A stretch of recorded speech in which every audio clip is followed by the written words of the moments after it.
मेरे पीछे आप हरे भरे पेड़ देख पा रहे हैं। ये पेड़ हमें क्या संकेत दे रहे हैं, इस पे आज हम बात करेंगे। ये पेड़ आज हमें ये संकेत दे रहे हैं कि मनुष्य को कभी भी अपने जीवन में जितनी भी समस्या आ जाए उनसे परेशान नहीं होना है, बल्कि उन समस्याओं से एक सीख, और वो सीख ये लेनी है कि हम समस्याओं को चुनौती के रूप में स्वीकार करेंगे।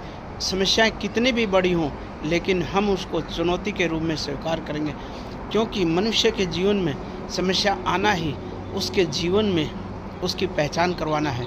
समस्या से बहुत सारे लोग घबरा जाते हैं, क्योंकि उनको समस्याओं से सामना नहीं करना आता है। समस्याएं कुछ समय के लिए आती हैं, लेकिन वही समस्या आप लोगों का इतिहास लिख के जाती हैं। अगर आप नेक कार्य करते हैं, अच्छे कर्म करते हैं और दीन दुखियों गरीबों की सहायता भी करते हैं, और आपके जीवन में फिर भी समस्या आती है, तो आपको निराश नहीं होना है, क्योंकि वही समस्या आपका इतिहास लिख रही होती हैं।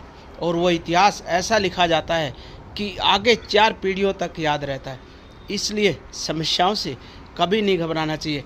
ये पेड़ भी पतझड़ हो, बरसात हो, आंधी हो, सर्दी हो, गर्मी हो, सबको सहन कर लेते हैं। इसी प्रकार हमें भी अपनी समस्याओं को सहन कर लेना चाहिए। और समस्याओं से सुलझना कैसे है, इसके बारे में भी आप ध्यान से सुन लीजिएगा। जो चीज़ समस्या उत्पन्न हुई है, उस समस्या के लिए आपको दिल और दिमाग लगा देना है, लेकिन समस्या सही होनी चाहिए। बेफजूल की समस्या का कोई हल नहीं होता दोस्तों। समस्या वही होती है जो एक हमें चुनौती देती है कि हमने आपको स्वीकार कर लिया है, और फिर आप अपने लक्ष्य में कामयाब भी हो जाते हैं। बस आप उस समस्या से बोलिए कि मैं उस समस्या का मुकाबला करने के लिए हमेशा तैयार रहता हूँ। लोग पता नहीं क्यों घबरा जाते हैं समस्याओं से, क्या उनका मनोबल टूट जाता है। अरे मनोबल नहीं टूटना चाहिए। इंसान से बड़ी कोई समस्या नहीं होती है। इंसान के जीवन में सुख दुख आते रहते हैं, ये तो भगवान के भी आए हैं। और इंसान उन समस्याओं को अगर चुनौती के रूप में स्वीकार कर लेगा, तो उसके जीवन में 4 चांद लग जाएंगे। पता नहीं लोगों का मन क्या करता है, क्यों घबरा जाते हैं, क्यों इतने परेशान हो जाते हैं, डिप्रेशन तक चले जाते हैं, पता नहीं क्यों।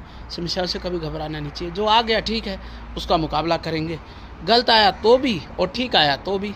अगर ठीक आ गई तो जीवन में आगे बढ़ जाएंगे, गलत आ गई है तो जीवन को सुधार लेंगे। बस यही मेन समस्या होती है, और ये थोड़ा सा इसका उपाय होता है। ये आप लोग इसको चुनौती के रूप में स्वीकार कर लीजिए।